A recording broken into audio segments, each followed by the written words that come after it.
Hello everyone, कैसे हो आप सब लोग। मैं आपकी educator Jyoti, YouTube channel arts learn with Devika से। तो आज हम करने वाले हैं industrial employment standing order act 1946। ठीक है। इससे पहले मैं आपको मिनिमम वेज का पूरा एक्ट और मिनिमम वेज के एमसीक्यूज करवा चुकी हूँ। पेमेंट ऑफ ग्रेच्युटी के एमसीक्यूज भी करवा चुकी हूँ। स्टैंडिंग ऑर्डर एक्ट के एमसीक्यूज भी मैं आपको करवा चुकी हूँ।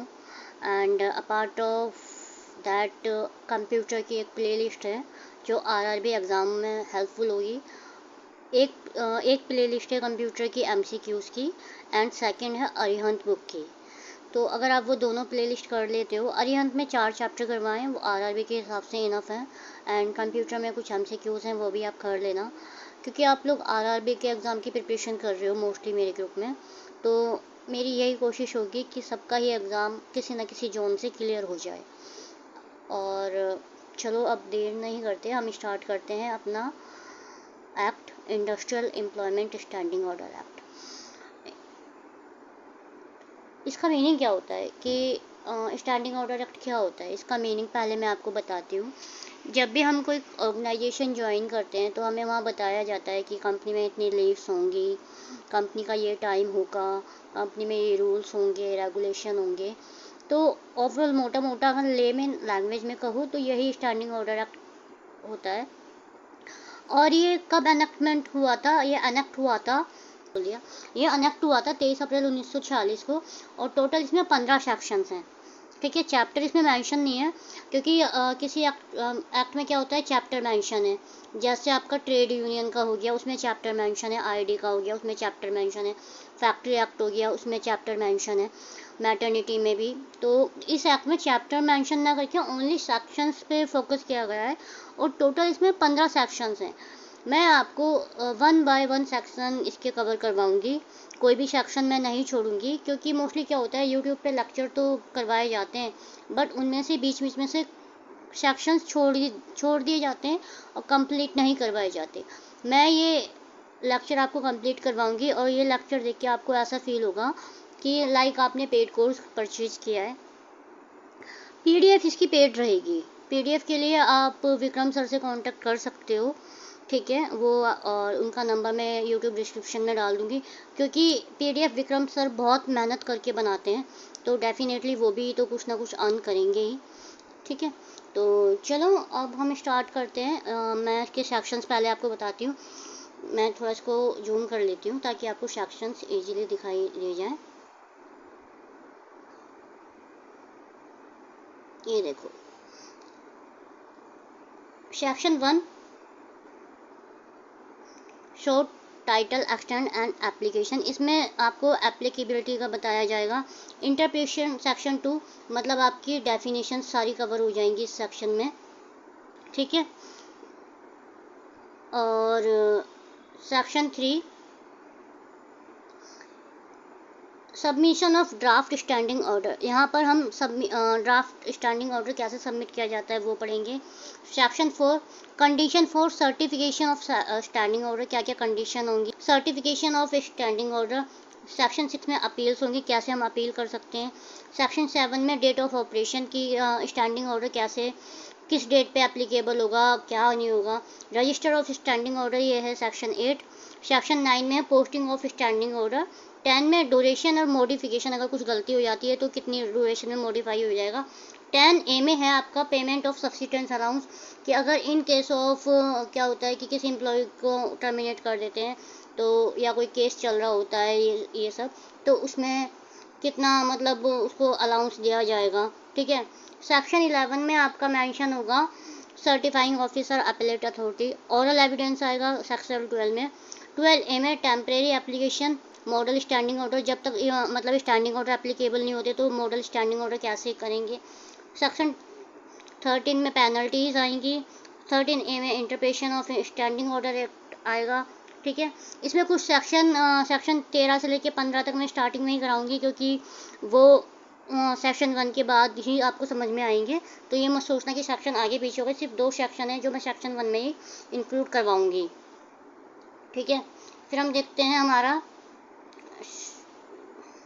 सेक्शन नंबर 14 में हम पढ़ेंगे पावर टू एग्जम्प्ट, फिर delegation and the power to make rule schedule. ठीक है, तो चलो अब हम ये देखते हैं। ये मैंने आपको बता दिया कि अनएक्टमेंट डेट इसकी क्या है, ये मैं आपको बता चुकी हूँ। टोटल 15 सेक्शन है, 15 सेक्शन से मैं आपको नाम भी बता चुकी हूँ। अपार्ट फ्रॉम दैट इसमें एक केस लॉ भी मैं आपको बताऊँगी। ठीक है, क्योंकि हो सकता है कि आरआरबी एग्ज़ाम में केस लॉ भी आ जाए, तो एक केस लॉ मैं इसमें आपसे डिस्कस करूँगी, उसका नाम बताऊँगी। और अगर आपको वीडियो अच्छा लगता है तो चैनल को लाइक करें, शेयर करें, सब्सक्राइब करें। कोशिश करूँगी कि एक ही वीडियो में कवर हो जाए, नहीं तो फिर मैं इसके 2 पार्ट्स लेके आऊँगी, क्योंकि मुझे आपको ये बहुत अच्छे से एक्सप्लेन करके समझाना है ताकि आपका एग्ज़ाम क्लियर हो सके। तो चलो अब हम देखते हैं। अब ये देखो, पहले हम देखते हैं कि इसमें क्या क्या मैटर प्रोवाइड किए जाते हैं, मतलब स्टैंडिंग ऑर्डर में क्या क्या मैटर हमारे आते हैं। ट्रांसफ़र आता है हमारा, ठीक है। डिसिप्लिनरी एक्शन मतलब जैसे एम्प्लॉय को बाहर निकाला जाता है या कुछ गलती हो जाती है तो उसमें क्या डिसिप्लिनरी एक्शन चलता है। Redressal of workman against unfair treatment किया जाता है तो वो देखा जाता है। रॉन्गफुल एक्सट्रैक्शन बाय एम्प्लॉयर कुछ गलत कर रहा है वो देखा जाता है। सस्पेंशन और डिसमिसल देखा जाता है। टर्मिनेशन देखा जाता है। रिटायरमेंट देखा जाता है। तो ये पूछा जा सकता है पेपर में कि स्टैंडिंग ऑर्डर एक्ट में कौन कौन से मैटर प्रोवाइडेड हैं, तो आप इनको अच्छे से पढ़ लेना। ये मैंने आपको सारे बता दिए हैं, ठीक है। अब हम आगे देखते हैं। और ये भी है, देखो, क्लासिफिकेशन, जैसे हमारा ये हो गया क्लासिफिकेशन हो गया, कंफर्मेशन हो गया, कितनी वैकेंसी है, वर्किंग आवर क्या है, हॉलीडे कितने होंगे, पेड एंड वेज रेटेड क्या होगा, शिफ्ट वर्किंग क्या होगी, कंडीशन क्या होगी लीव और हॉलीडे की, अटेंडेंस और लेट कमिंग। मतलब एक कंपनी में जितने भी रूल्स एंड रेगुलेशन बनाए जाते हैं ना, वो सब स्टैंडिंग ऑर्डर में मेंशन किए जाते हैं। स्टैंडिंग ऑर्डर बनाया ही इसलिए जाता है कि कंपनी में चाहे स्किल्ड एम्प्लॉय हो, अनस्किल्ड हो, और हाई पोस्ट पे हो, निजी पोस्ट पे हो, सबके लिए रूल एंड रेगुलेशन बराबर हों, ठीक है। क्योंकि मैं भी वहाँ एक कंपनी में जॉब करती थी, मैंने वहाँ एक स्टैंडिंग ऑर्डर प्रिपेयर किया था, तो मैं आपको ये अच्छे से समझाऊंगी। अब ये देखते हैं कि इसमें क्लासिफिकेशन ऑफ वर्कर कैसे होता है। क्लासिफिकेशन ऑफ वर्कर कितने टाइप का होता है, ये 6 टाइप का होता है। एक होता है टेम्परेरी, एक होता है बदली, कैजुअल, परमानेंट और स्किल्ड होता है, और एक होता है प्रोबेशनरीज, ठीक है। चलो आगे देखते हैं हम। ये एक्ट, इस एक्ट का नंबर क्या है, नंबर भी पूछा जा सकता है। ये कब पास हुआ था, देखो, the industrial employment standing order bill 1946 was passed by legislature. ये पास कब हुआ था, 1946 में पास हुआ था। And it receive the assent on 23 April 1946, और असेंट कब मिला था, 23 अप्रैल 1946 को मिला था, ठीक है। ये हमारा एक्ट में किस नंबर पे आता है, ये एक्ट नंबर पे आता है 20 पे। ये क्वेश्चन पूछा जा सकता है, इसलिए मैंने इसमें इंक्लूड किया है। कुछ चीज़ें इस वीडियो में ऐसी हैं जो पूरे यूट्यूब में स्टैंडिंग ऑर्डर के लेक्चर में आपको नहीं मिलेंगी, इसलिए विक्रम सर ने इस PDF को पेड में ही रखा है। और इसके लिए आप विक्रम सर से कांटेक्ट कर लेना, नंबर मैं आपको बता दूंगी। अब हम देखते हैं इंट्रोडक्शन, कि इसकी शुरुआत कैसे हुई, क्या था। तो हम देखते हैं, earlier demand and supply in the labour market settle mutual beneficial bargaining with the employer and the workman. पहले क्या होता था, एम्प्लॉयर और वर्कमैन के बीच में डिमांड और सप्लाई की जो लेबर मार्केट में होती थी ना, वो म्यूचुअली सेटल्ड हो जाती थी। तो उसके बाद क्या होने लगा, later workman found that did not possess adequate bargaining strength. उसके बाद क्या होने लगा कि वो बार्गेनिंग नहीं कर पाते थे, उनको लगा ये सही नहीं है, और उन्होंने क्या करा, उन्होंने ऑर्गेनाइज करी trade union institute of collective bargaining with the employer. Collective bargaining में गए एम्प्लॉयर के साथ, ट्रेड यूनियन करी, लेकिन इसका कुछ भी बेनिफिट नहीं हुआ। उसके बाद क्या होता है, ठीक है, जैसे ट्रेड यूनियन और कलेक्टिव बार्गेनिंग आ गई थी, तो ट्रेड यूनियन और collective bargaining created new problem for the maintain industrial peace and production for the society। अब ट्रेड यूनियन कलेक्टिव बार्गेनिंग से क्या हो रहा था, बहुत न्यू प्रॉब्लम्स क्रिएट हो रही थी, क्योंकि पीस एंड प्रोडक्शन मेंटेन हो ही नहीं रहा था। तो उसके लिए क्या था, recognisation the rough deal that was being given to the worker by employer who would not define their condition of service. Trade union collective bargaining में एम्प्लॉय के लिए कंडीशन सर्विस डिफाइन नहीं थी। इनविटिलिबिलिटी ही थी, ठीक है, सिचुएशन बहुत ख़राब हो रही थी। तो legislature made an attempt bye introduce, legislature ने क्या बनाया, industrial employment standing order act. कब बनाया था, डेट अभी मैंने बताई है, अप्रैल की डेट बताई थी 1946 में। वो डेट आप मेंशन करो कमेंट बॉक्स में।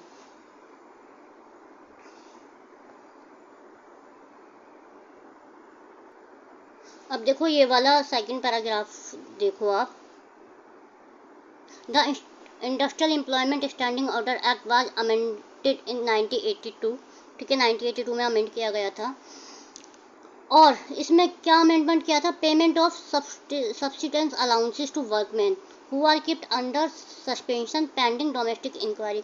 जो भी एम्प्लॉय हैं जिनको सस्पेंशन के अंडर रखा गया है या कोई डोमेस्टिक इंक्वायरी चल रही है, उनका पेमेंट सब्सिडेंस अलाउंस, मतलब उनकी सैलरी का पेमेंट हम कैसे करेंगे, सब्सिडेंस अलाउंस कैसे करेंगे। ये कब अमेंड हुआ था, ये 1982 में हुआ था। ये क्वेश्चन आया हुआ है कि अमेंडमेंट कब हुआ था, और अमेंडमेंट की डेट आपको बतानी है कि अमेंडमेंट की डेट क्या थी। वैसे मैं बता देती हूँ, ये अमेंडमेंट की डेट थी 17/5/1982।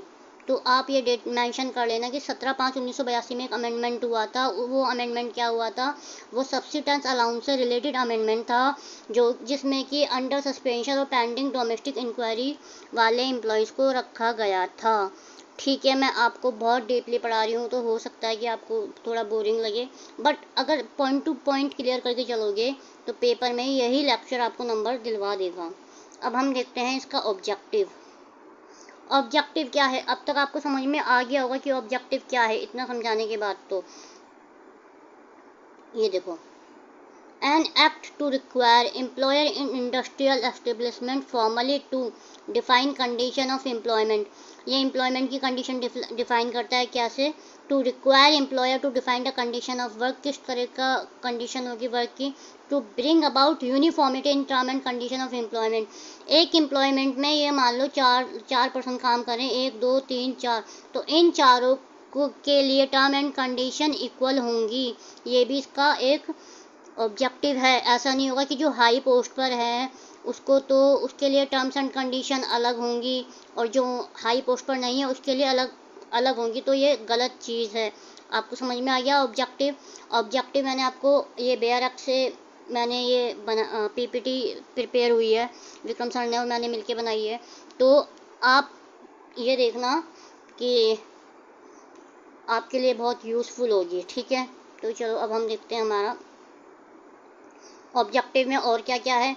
मिनिमाइज इंडस्ट्रियल कॉन्फ्लिक्ट को कम करना, foster harmonious relationship between employer and employee, employer and employee के हारमोनियस रिलेशनशिप होना, to provide statutory sanctity and importance of standing order, standing order की इम्पोर्टेंस और इसको स्टैच्यूटरी वे में देखना, ये सब इसके ऑब्जेक्टिव हैं। आगे हम बढ़ते हैं। अब आते हैं हम सेक्शन 1। देखो यहाँ पे मैं केस लॉ लेके आई हूँ आपके लिए। मैंने कहा था कि मैं केस लॉ लाऊंगी आपके लिए, तो पहले ही सेक्शन में मैं आपके लिए एक केस लेके आई हूँ, इसे मैंने हाईलाइट कर दिया है। अब ये कहाँ कहाँ पर एप्लीकेबल है, whole of India to the act extend to whole of India, whole of India में एक्सटेंड है, ठीक है। It apply to every establishment where 100 और मोर वर्करमैन एम्प्लॉयड और एनी डे प्रीसीडिंग 12 मंथ, और एक ऐसी एस्टेब्लिशमेंट जहाँ पे 100 एम्प्लॉय हों और मोर देन 100 हों, डे प्रीसीडिंग 12th मंथ में के किसी भी एक दिन में। जैसे मान लो आज डेट क्या है, आज डेट है आपकी, जैसे आपकी आज डेट है 26 मार्च, है ना, 26 मार्च है आपकी 2025। तो स्टैंडिंग ऑर्डर एक्ट में आप क्या देखना है, एक साल से मतलब ये नहीं कि जनवरी से दिसंबर तक हो गया, ये बिल्कुल मतलब नहीं है। जैसे आज 26 मार्च 2025 है, तो अब आप देखो 26 मार्च 2024 से आज की डेट तक, 26 मार्च 2025 तक किसी भी एक दिन आपकी ऑर्गेनाइजेशन में 100 या उससे ज़्यादा वर्कमैन हैं, तब ये एक्ट एप्लीकेबल हो जाएगा। समझ में आ गया। एनी प्रीसीडिंग 12 मंथ से एक साल, ये मतलब नहीं है कि जनवरी से लेकर दिसंबर तक ही मानोगे आप। ये है कि जिस दिन आपकी एस्टेब्लिशमेंट स्टार्ट हुई है उसके एक साल तक अगर किसी भी एक दिन आपकी ऑर्गेनाइजेशन में 100 और 100 से ज़्यादा वर्कमैन होते हैं तो यहाँ वहाँ ये एक्ट एप्लीकेबल हो जाएगा। अब ये दिया गया है केस मैं आपको दिखाती हूँ। Whether the following number of workman below 100 at any time would make the act in applicable. अब ये कह रहा है कि अगर किसी भी टाइम इस जैसे आपका एक्ट एप्लीकेबल हो गया है और किसी भी टाइम 100 से कम एम्प्लॉय हो गए तो क्या ये एक्ट इन एप्लीकेबल होगा। इसमें ये केस लो आया था बालाकृष्णन पिल्लाई वर्सेस अनंत इंजीनियरिंग वर्ट 1975 में। ठीक है, ये केस लो आया था बालाकृष्ण पिल्लाई ने, ये केस हुआ था। इसमें ये पूछा गया था कि अगर हमारी ऑर्गेनाइजेशन में किसी भी एक दिन 100 से ज़्यादा किसी भी टाइम 100 से कम एम्प्लॉय हो गए तब भी ये एप्लीकेबल रहेगा या नहीं। तो ये केस लो मैंने आपको बता दिया। अब हम देखते हैं हमारी नेक्स्ट स्लाइड में भी स्कोप एंड एप्लीकेशन ही है। तो अब हम ये देखते हैं और ये कहाँ क्या कह रहा है। The appropriate government can exempt any establishment from any of the provision of the act. अगर एप्रोप्रिएट गवर्नमेंट चाहे तो किसी भी एस्टैब्लिशमेंट को अपनी मर्जी से एग्जेम्प्ट कर सकती है इस प्रोविजन से। और ये कहाँ अप्लाई होता है, तो अब हम ये देखते हैं।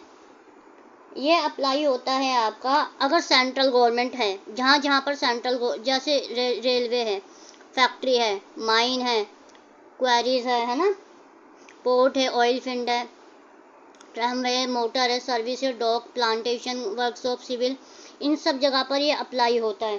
ठीक है, अब ये आपको मैं बताऊंगी सेक्शन 2B में सेंट्रल गवर्नमेंट में क्या क्या आता है और स्टेट गवर्नमेंट में कौन कौन से आते हैं। और इसके 15 सेक्शन से ये मैं आपको बता चुकी हूँ और एक शेड्यूल है। ठीक है, चलो अब हम आगे देखते हैं।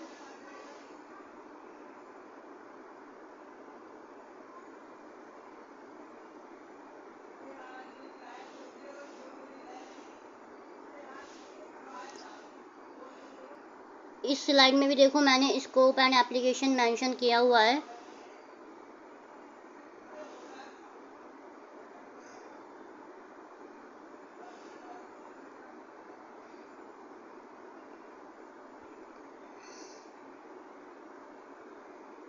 देखो, the act is applicable to all workman, ये सब वर्कमैन पर एप्लीकेबल है।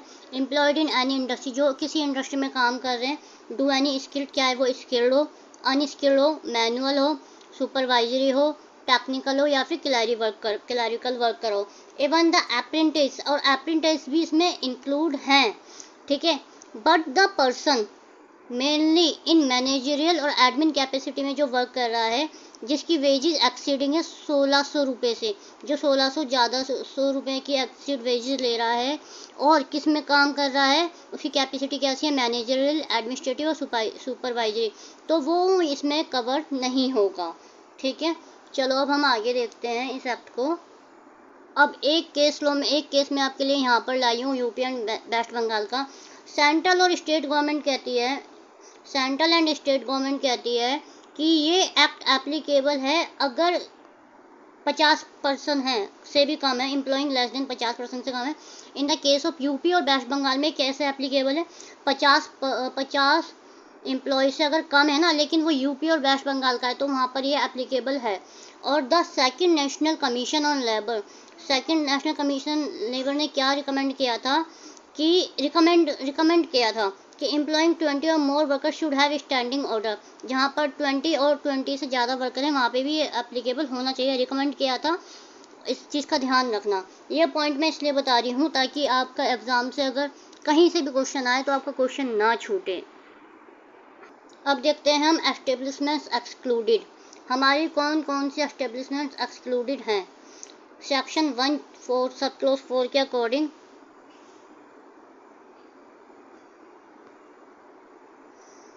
The Bombay industrial relation act and the Madhya Pradesh standard employment standing order. ये एक्ट कहाँ पर एप्लीकेबल नहीं है, बॉम्बे और मध्य प्रदेश में ये एप्लीकेबल नहीं है। ठीक है, यहाँ पे अब मैंने लिया सेक्शन 13B। मैंने आपको कहा था कि 2 सेक्शन में सेक्शन 1 के साथ कवर करवाऊंगी, तो ये मत सोचना कि मैंने क्यों नहीं करवाए। और कहाँ पर एप्लीकेबल नहीं है, जब फंडामेंटल एंड सप्लीमेंट्री रूल है, सिविल सर्विसेज है, क्लासिफिकेशन दिया हुआ है, एंड सिविल सर्विसेज टेम्परेरी है, रिवाइज रूल्स ऑलरेडी हैं, वहाँ पर ये एप्लीकेबल नहीं है। सेक्शन 14 इसका कहता है government power to exempt, government के पास पावर होती है कि किसी को भी एग्जेम्प्ट कर सकती है। Section 2A appellate authority, appellate authority, ठीक है। एपीलेट अथॉरिटी का मतलब क्या होता है, एक authority appointed by the appropriate government by notification in the official gazetted to exercise in such area as may be specified in the notification the function of an appellate authority under this act, provided that in relation to an appeal pending before an industrial court or other authority immediately before the commencement of the Industrial Employment Standing Act 1963 that court or authority shall be deemed to be the appellate authority। सबसे पहले तो आपको ये पता होना चाहिए कि appellate authority को अपॉइंट कौन करता है, तो ये अपॉइंट करती है एप्रोप्रिएट गवर्नमेंट। कैसे करती है, नोटिफिकेशन देती है ऑफिशियल गजेटेड में, ठीक है। और provided that in relation of any appeal pending, अगर कोई अपील पेंडिंग है बिफोर एन इंडस्ट्रियल कोर्ट में, कोई अपील पेंडिंग है इंडस्ट्रियल कोर्ट में या अथॉरिटी में, तो उसमें जो भी डिसीजन होगा वो एपलेट अथॉरिटी का एप्लीकेबल ही होगा, जो भी डिसीजन आता है, ठीक है।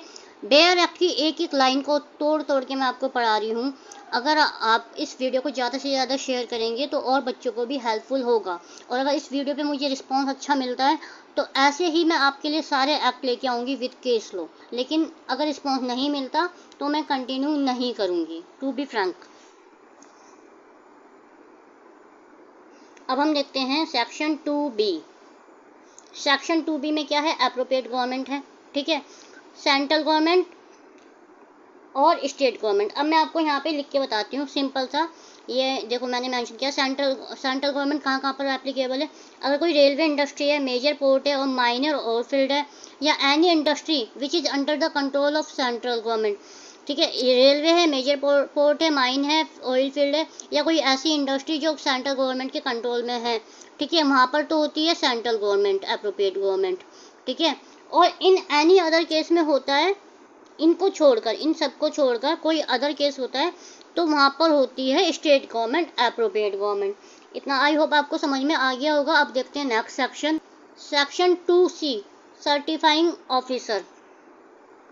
सर्टिफाइंग ऑफिसर कौन होता है, सर्टिफाइंग ऑफिसर हमारा होता है regional labour commissioner and any other officer appointed by the appropriate government as a certifying officer, और कोई भी एक ऐसा ऑफिसर जो एप्रोप्रिएट गवर्नमेंट अपॉइंट करती है as a certifying officer. Certifying officer समझ में आ गया, कौन कौन होता है, लेबर कमिश्नर होता है, रीजनल लेबर कमिश्नर होता है, और any officer appointed by the appropriate government as a certifying officer. या आई होप आपको समझ में आ गया होगा, ठीक है। सेक्शन 2C, देखो सर्टिफाइंग में पहले C आ रहा है तो इसका भी सेक्शन में C आ रहा है, आप ऐसे याद कर सकते हो, ठीक है। और एपिलेट में A आ रहा है पहले, तो 2A ये हो गई एपिलेट। मैं आपको ट्रिक भी बता रही हूँ साथ के साथ एपिलेट, ठीक है, दो याद हो गई। चलो अब हम आगे देखते हैं सेक्शन 2D एम्प्लॉयर, ठीक है। अब हम देख रहे हैं सेक्शन 2D एम्प्लॉयर। ABCD पढ़िए ना, तो जैसे पढ़ो ABCDE, ई से एम्प्लॉयर, ई से पहले क्या आ गया D, तो इसका सेक्शन हो गया सेक्शन 2D एम्प्लॉयर, 2DE, ठीक है। ऐसे आप इसे याद कर लेना, सेक्शन जरूर याद करना, हो सकता है कि एग्जाम में पूछे जाएं। सेक्शन अब देखते हैं एम्प्लॉयर कौन होता है। Employer means the owner of an industrial establishment. Employer एक का मतलब है ऑनर है, ठीक है, जो काम कर रहा है, और ठीक है, which the act for time being applied and include, और क्या क्या इंक्लूड होता है इन ए फैक्ट्री। अगर कोई फैक्ट्री है, any person under 5 clause of sub section 1 of section 7, कोई पर्सन फैक्ट्री एक्ट में एम्प्लॉयर कौन माना जाएगा, जिसका नाम मेंशन है अंडर सेक्शन 7 में फैक्ट्री एक्ट में, और वो as a manager of the factory. Factory में तो अब मैं आपको सिंपल लैंग्वेज में बताती हूँ, फैक्ट्री में एम्प्लॉयर कौन है, फैक्ट्री में एम्प्लॉयर होगा मैनेजर ऑफ द फैक्ट्री। समझ में आ गया। अब यही देखो बेयर एक्ट की लैंग्वेज कितनी टफ है, नहीं समझ में आएगी, मैंने इजी वे में समझा दिया। फैक्ट्री में एम्प्लॉयर कौन है, मैनेजर ऑफ द फैक्ट्री, ठीक है, आ गया समझ में। अब देखते हैं second point, in an industrial establishment under the control of any department and any government of India the authority appoint by such government in behalf where no authorities appointed the head of the department. अगर कोई industry है, ठीक है, तो उसमें कौन होगा, या तो गवर्नमेंट के डिपार्टमेंट से होगा, अगर कोई पर्सन अपॉइंट नहीं है तो head of the department. Factory में कौन था, फैक्ट्री में हो गया मैनेजर, ठीक है, और किसी इंडस्ट्री में कौन हो गया, हेड ऑफ डिपार्टमेंट, एचओडी हो गया, ठीक है, और any other establishment the owner for the supervision, एक ऑनर भी हो गया, और जो सुपरविजन कर रहा है मतलब काम को देख रहा है वो एम्प्लॉयर हो गया। आ गया समझ में, एम्प्लॉयर आपको समझ में आ गया है। अब इंडस्ट्रियल एस्टैब्लिशमेंट क्या होता है ये समझते हैं, ठीक है, इंडस्ट्रियल एस्टैब्लिशमेंट क्या होता है ये देखते हैं। देखो, it means an industrial establishment as a defined section 2 of the payment of wages. Payment of wages के सेक्शन 2 में जो डिफाइन की गई है वो इंडस्ट्रियल एस्टैब्लिशमेंट कहलाएगी। नंबर 2 जो फैक्ट्री एक्ट के सेक्शन एम में डिफाइन की गई है, सेक्शन 2M में, वो एस्टैब्लिशमेंट कहलाएगी, आपको इंडस्ट्रियल एस्टैब्लिशमेंट कहलाएगी। रेलवे जो डिफाइन की गई है इंडियन रेलवे एक्ट में, वो एस्टैब्लिशमेंट कहलाएगी, ठीक है। और the establishment of a person who for the purpose fulfilling a contract with the owner of any industrial establishment employ workman. और कोई जो एम्प्लॉय करता है, वर्कमैन को रखता है, ऑनर है, वो इंडस्ट्रियल एम्प्लॉय एस्टैब्लिशमेंट कहलाएगी। आई होप आपको समझ में आ रहा होगा। समझ में आ रहा है तो वीडियो को जल्दी से लाइक करो, और चैनल पर नए हो तो सब्सक्राइब करो और कमेंट करो। अब हम देखते हैं हमारा section 3 submission of draft standing order, ठीक है। इसमें फर्स्ट पॉइंट देखते हैं, मैं पॉइंट पहले पढ़ देती हूँ फिर आपको इसकी समरी बता दूंगी, ठीक है।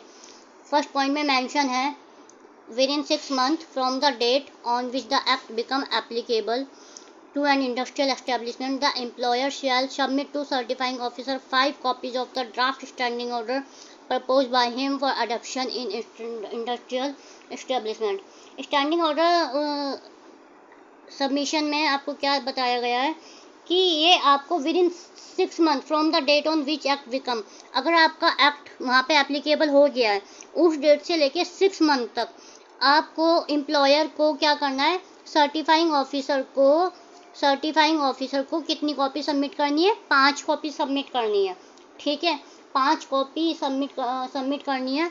और provision shall be made in draft every matter set out in schedule which may be applicable to industrial establishment and where model standing order have been prescribe shall be so far is practicable in conformity with such model. और ये कह रहे हैं कि जब standing order की copy submit की जाएंगी, every matter set out in the schedule में जितने भी मैटर हैं वो सब कुछ बताए जाएंगे। और अगर वहाँ मॉडल कहीं पर मॉडल स्टैंडिंग ऑर्डर वर्किंग में है, चल रहा है, तो वहाँ as soon as possible standing order act की कॉपी सबमिट की जाएगी, ठीक है। अब मैं आपको बताती हूँ स्टैंडिंग ऑर्डर सबमिशन का थ्योरी बता देती हूँ। Within 6 months from the date on which act become applicable, किसको विदिन 6 महीने में करना है, जब आपका एक्ट एप्लीकेबल होता है उस डेट से कितनी कॉपी सबमिट करनी है, 5 कॉपी सबमिट करनी है। किसको करनी है, सर्टिफाइंग ऑफिसर को करनी है, ठीक है। इंक्लूड क्या करना है इसमें, आपको ट्रेड यूनियन और वर्कर नेम भी इंक्लूड करना है, ये पॉइंट मेंशन कर लो, trade union and worker names include करना है, ये पॉइंट भी आप प्लीज़ मेंशन कर लो, ठीक है। आगे देखते हैं। अब देखो जैसे मैंने इसमें बताया पॉइंट 3 और पॉइंट 4 में आपको क्लियर कर देती हूँ। The draft standing order submitted under this section shall be accompany by a statement giving prescribe particular of the workman employed in the industrial establishment including the name of trade union they belong. तो मैंने वही बोला ना कि trade union का नाम भी submit होना चाहिए और वर्कर के नेम भी सबमिट होने चाहिए, कितने वर्कर हैं, क्या है क्या नहीं है। सब्जेक्ट टू सच कंडीशन में भी prescribed a group of employer in similar industrial establishment में submit a joint draft of standing under this section.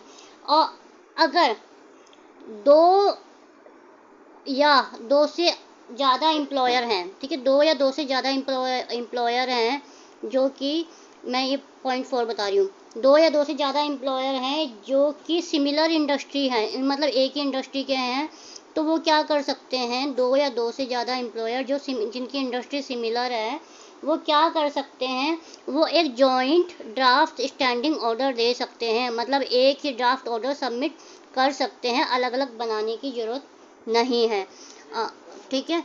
अब ये इसके तो चलो अब हम स्टार्ट करते हैं सेक्शन नंबर 4। सेक्शन नंबर 4 क्या कहता है? Section number 4 condition for certification of standing order. तो सेक्शन 3 तक हम कंप्लीट ऑलरेडी कर चुके हैं। सेक्शन 3 में हमने देखा था कि हमारे स्टैंडिंग ऑर्डर सबमिट हो गए थे, ठीक है। तो अब हम देखते हैं सेक्शन नंबर 4। इसमें सेक्शन नंबर 4 में क्या है? Condition for certification of A standing order. अब जैसे स्टैंडिंग ऑर्डर सबमिट तो हो गए हैं, तो अब किस ग्राउंड पे certifying officer,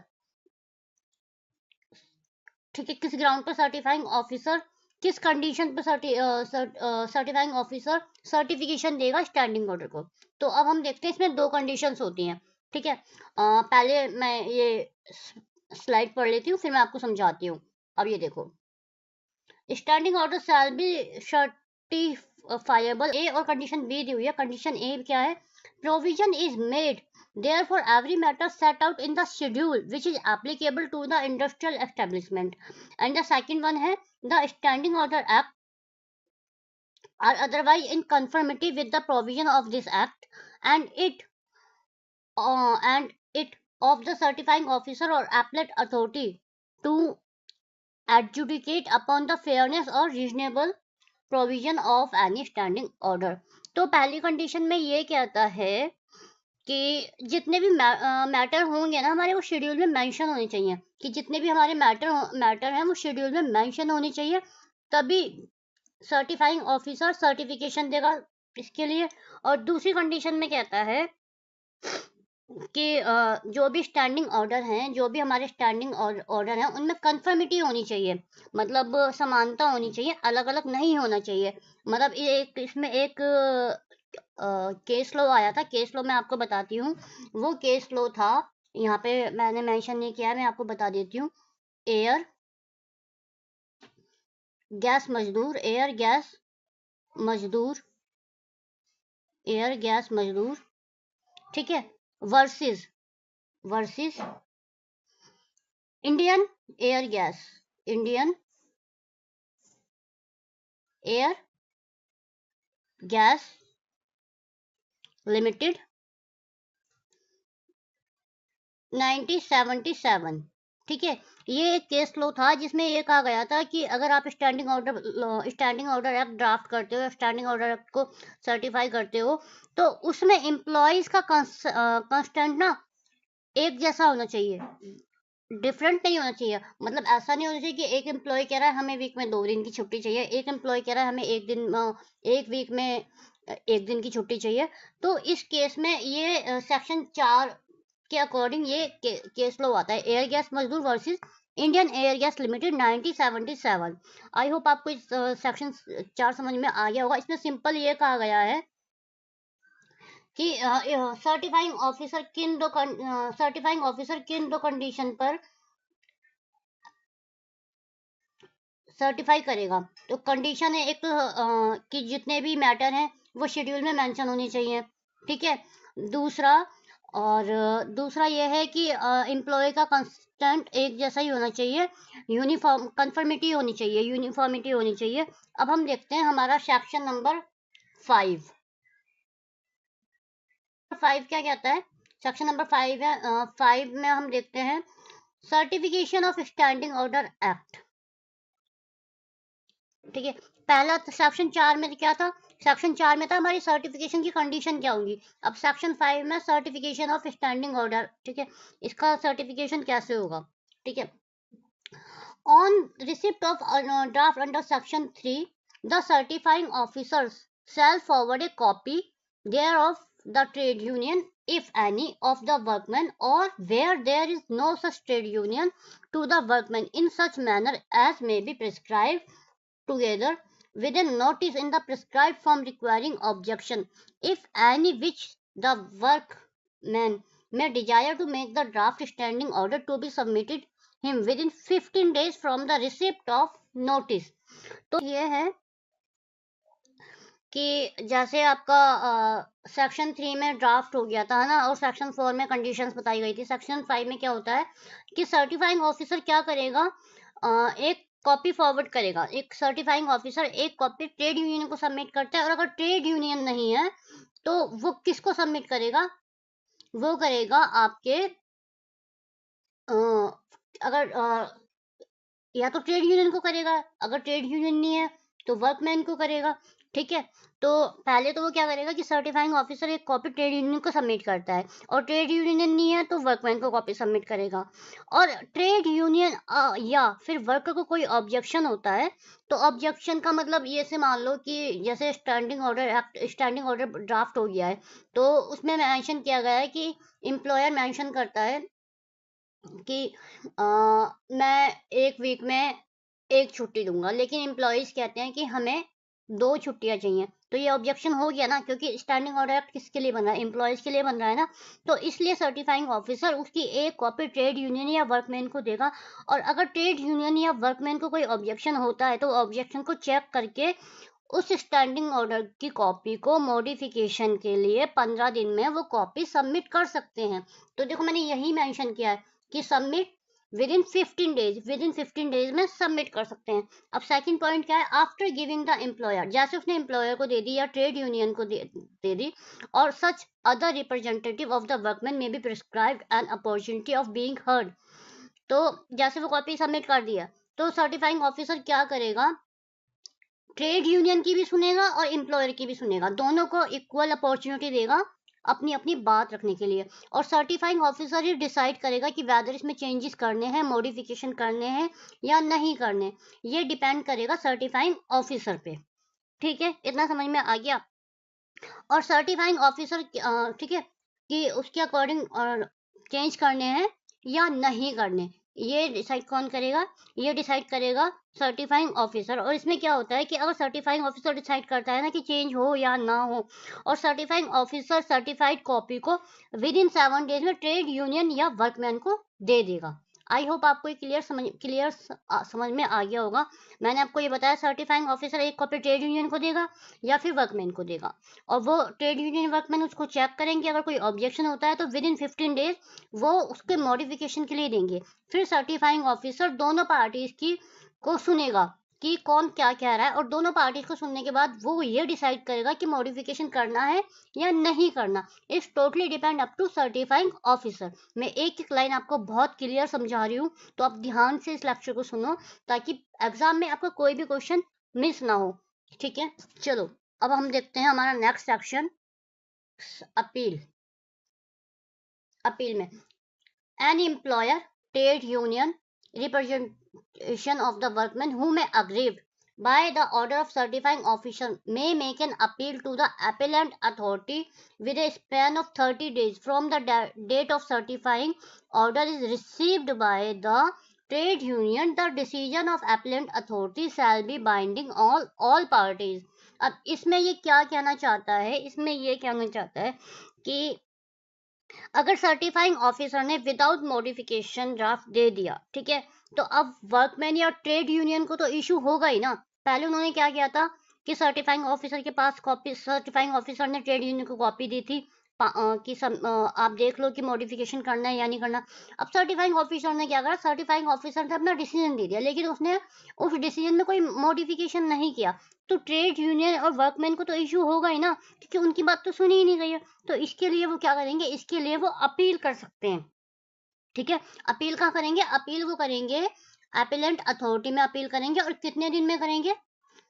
30 days from the date of certifying order is received by trade union.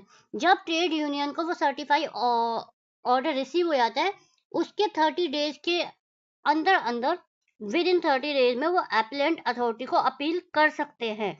ठीक है, the decision of appellate authority shall be final binding on all the parties. और अपीलेट अथॉरिटीज को लगता है कि चेंजेस होगा या नहीं होगा, वेदर जो भी डिसीजन होगा ना, अपीलेट अथॉरिटी चेंज करती है या नहीं करती, वो दोनों पार्टीज के लिए बाइंड होगा, मतलब दोनों पार्टीज को मानना होगा। ठीक है,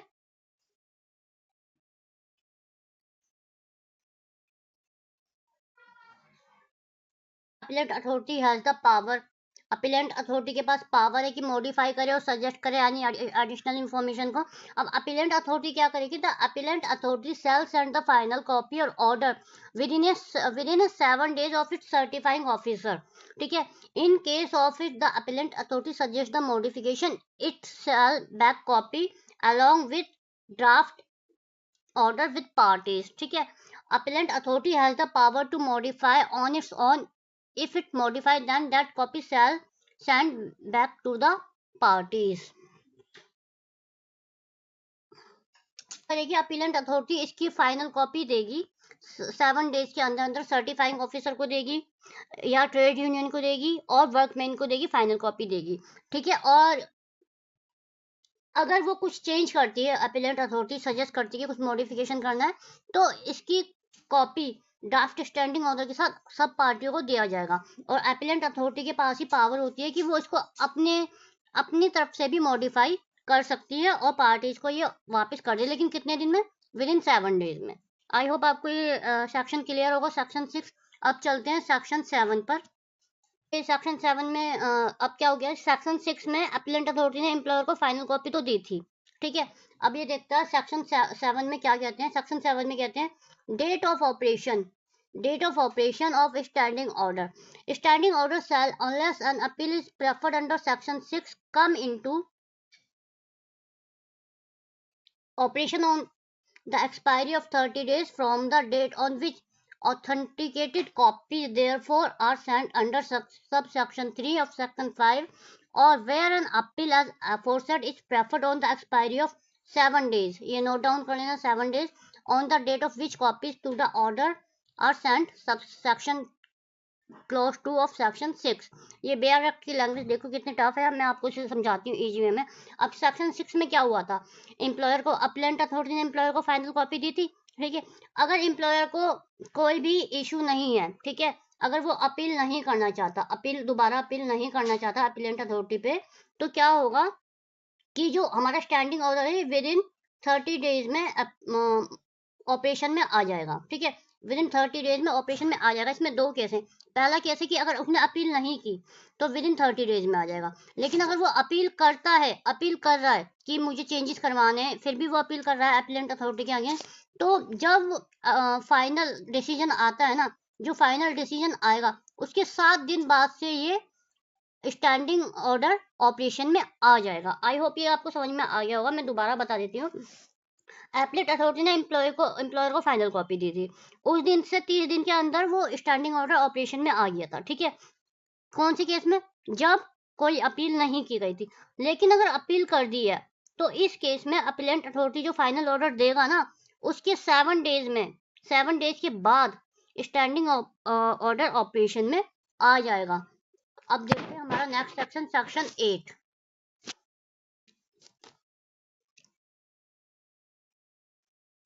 इंडस्ट्रियल सेक्शन 8 में, मैं यहाँ पे टाइपिंग एरर हो गया है, सेक्शन 8 में आपको बता देती हूँ। ये रजिस्टर मेंटेन करने हैं इसमें। ठीक है, मेंटेन द रजिस्टर, आप नोट डाउन कर लेना इसे, ये टाइपिंग एरर है, मेंटेन द रजिस्टर। अब जैसे कि आपका जो भी ऑर्डर फाइनलाइज हुए थे, देखो, ए copy of all standing order finally certified, जो भी आपकी कॉपी फाइनलाइज हुई है, अब उसको क्या करना होगा, सर्टिफाइंग ऑफिसर को रजिस्टर मेंटेन करना होगा और इलेक्ट्रॉनिक फॉर्म में अपलोड करना होगा।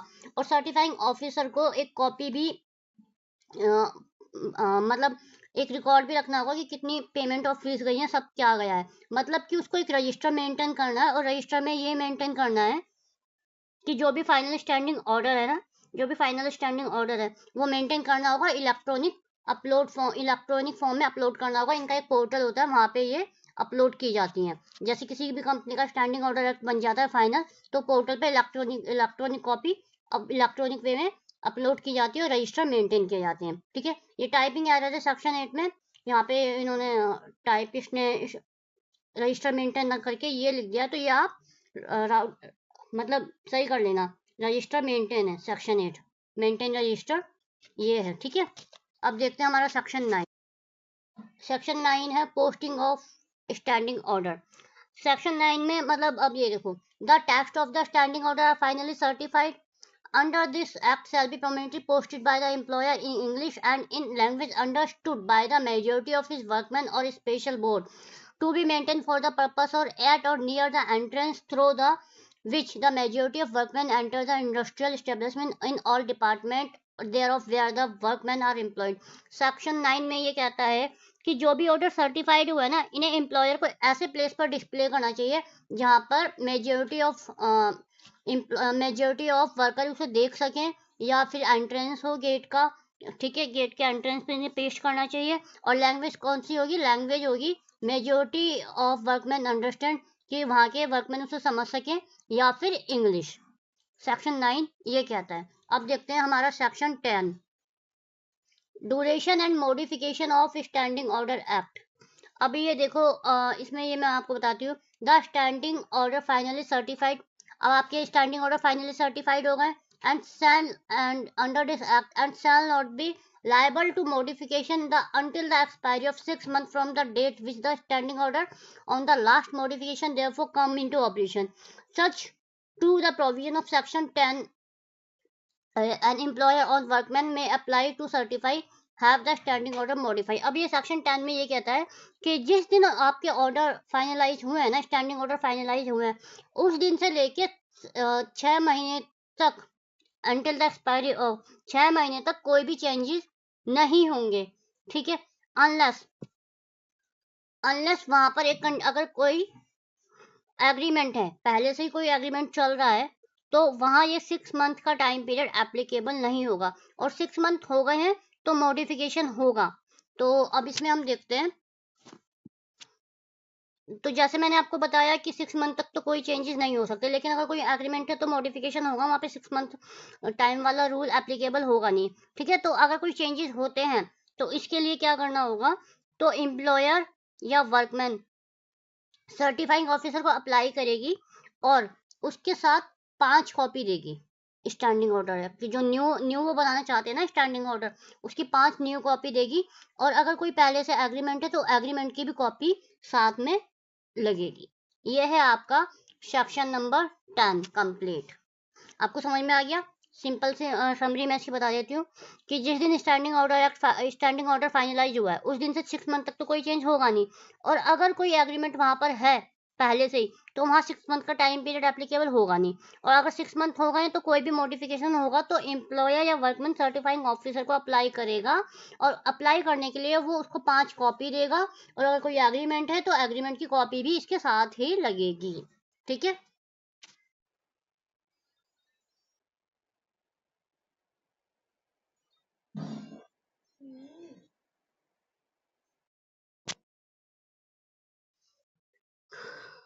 अब देखते हैं सेक्शन 10A,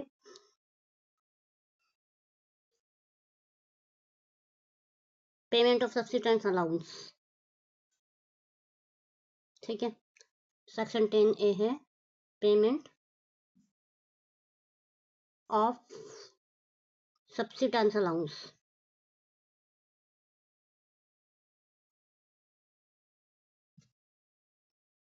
ठीक है। चलो अब ये वाला सेक्शन देखते हैं हम। Where any workman is suspended by the employer pending investigation or inquiry into complaint or charges of misconduct against him, the employer shall pay to such workman subsistence allowance.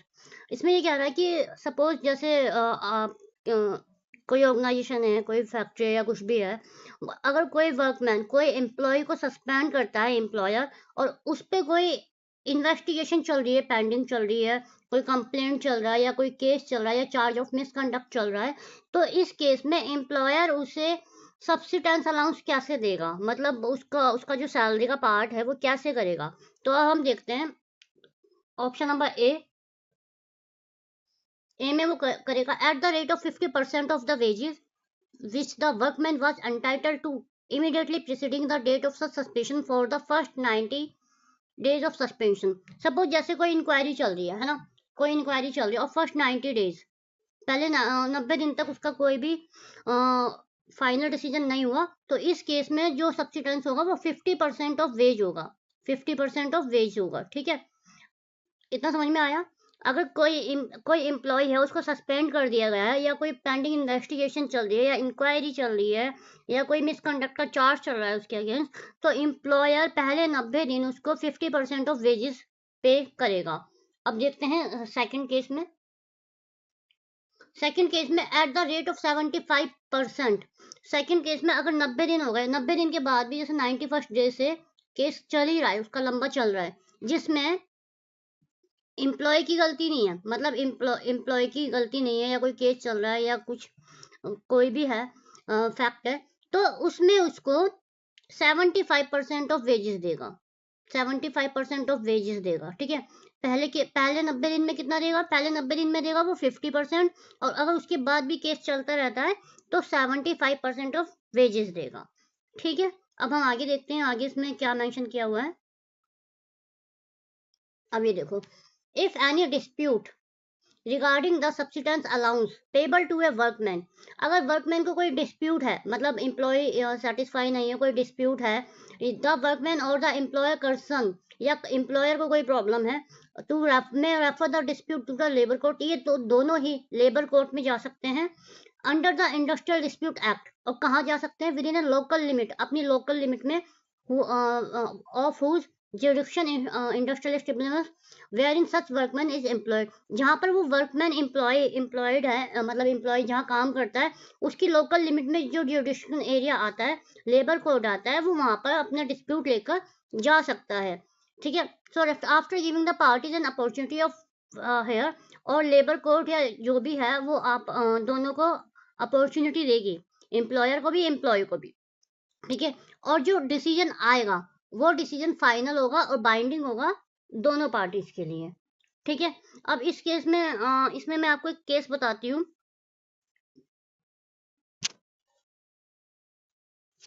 इसमें मैं आपको एक केस बताती हूँ। यहाँ मेरे को थोड़ा सा स्पेस बनाना होगा पहले, तो मैं इसको रिमूव कर देती हूँ।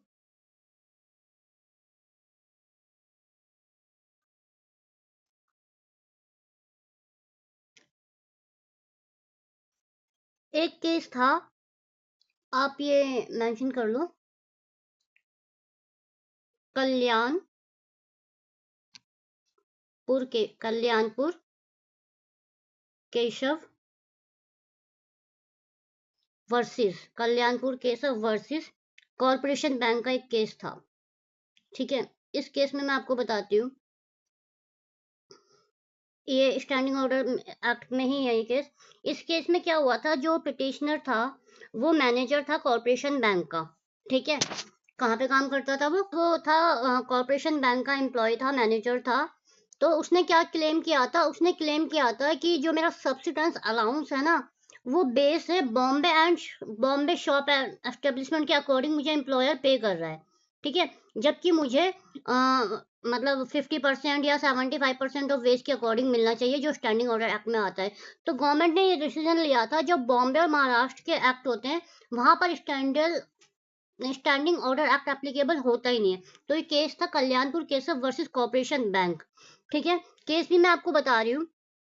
इस केस में ये कहा गया था कि workman are entitled to apply for modification of standing order act, ये कहा गया था। लेकिन ये कब एप्लीकेबल होता? जब ये बॉम्बे या महाराष्ट्र में ना होता, तब उसको इतना वेज मिलता ना, अदरवाइज तो उसे मिलता ही नहीं। अब हम देखते हैं हमारा next section, section number 11,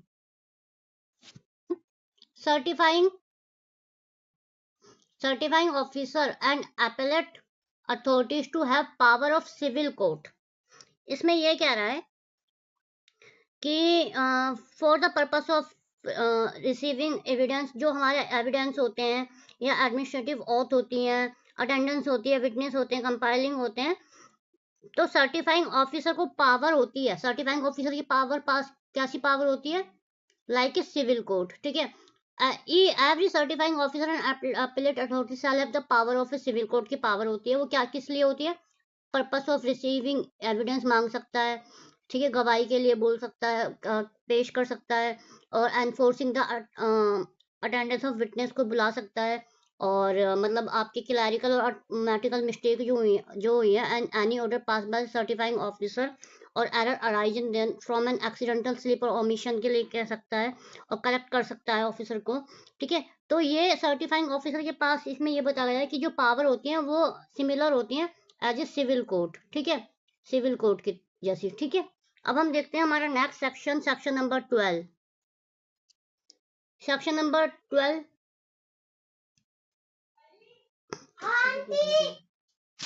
section 12 oral evidence in contradiction of standing order not admissible। इसमें यह कहा गया है कि कोई भी ओरल एविडेंस एप्लीकेबल नहीं होगा इस एक्ट में। कोर्ट में कोई भी ओरल एविडेंस नहीं चलेगा। ऐसा नहीं होगा कि अगर आप जाके वहां बोल दो कि यहाँ पे हमारे साथ ऐसा हुआ है तो वो मान लिया जाएगा। आपको प्रॉपर प्रूफ कोर्ट में सबमिट करना होगा। ठीक है, section number 12A 12A temporary application of model standing order.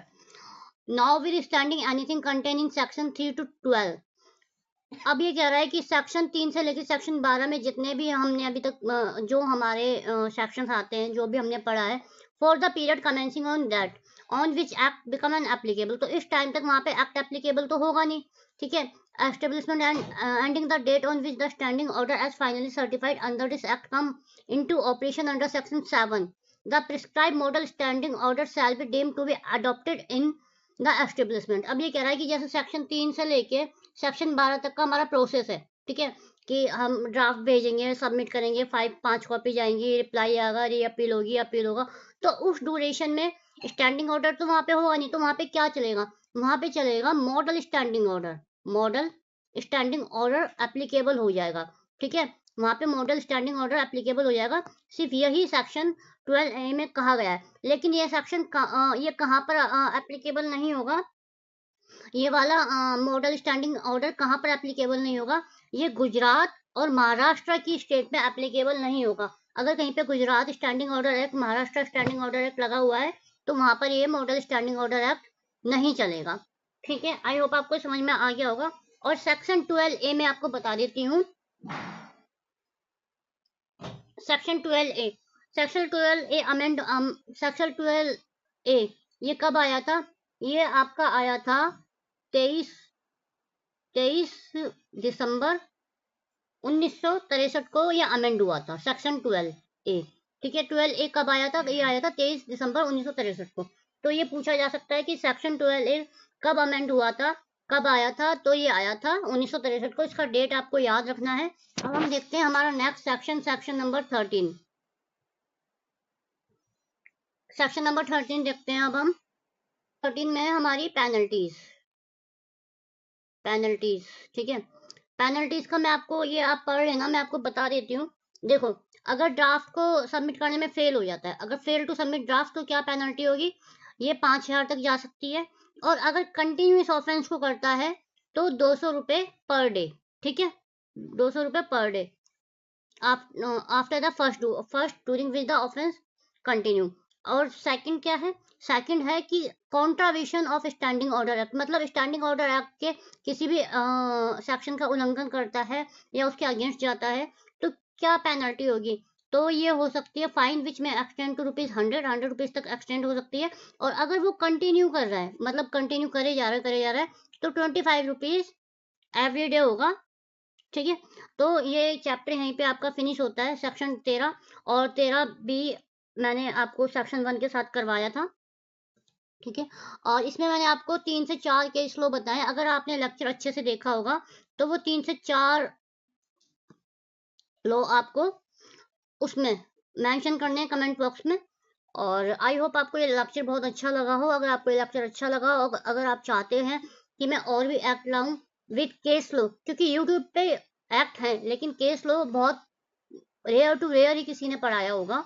तो अगर आप चाहते हो कि मैं और भी एक्ट लाऊं विद केस लो, तो आप कमेंट बॉक्स में मेंशन करो कि आप कौन सा एक्ट चाहते हो केस लो के साथ, मैं वही लेके आऊंगी। और इस वीडियो को ज़्यादा से ज़्यादा शेयर करो, क्योंकि आप जितना ज़्यादा शेयर करोगे उतना ज़्यादा ही बच्चों को ये वीडियो सर्च में आएगा और ज़्यादा से ज़्यादा बच्चों के लिए हेल्पफुल होगा। So keep learning, keep sharing. Bye bye guys, thank you so much for your kind cooperation.